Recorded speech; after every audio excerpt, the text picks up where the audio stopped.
Hi guys, welcome to my channel KRI GA, and in today's video we are going to see the review of AD's eyeshadow shiner. So this is how the packaging looks like, and they have mentioned all the ingredient list, expiry date and manufacturing date, caution and everything over here.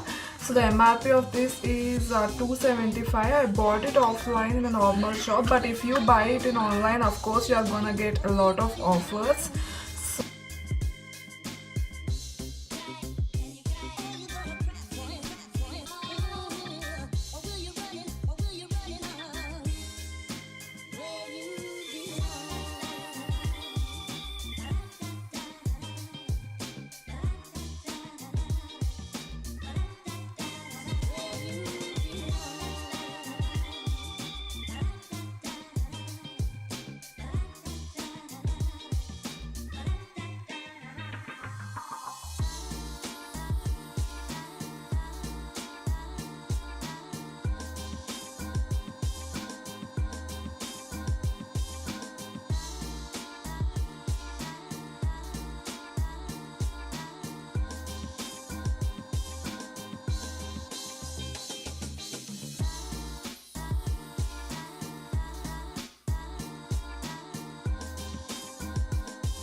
That's all for today's video guys. See you in my next one. Till then, take care. Bye.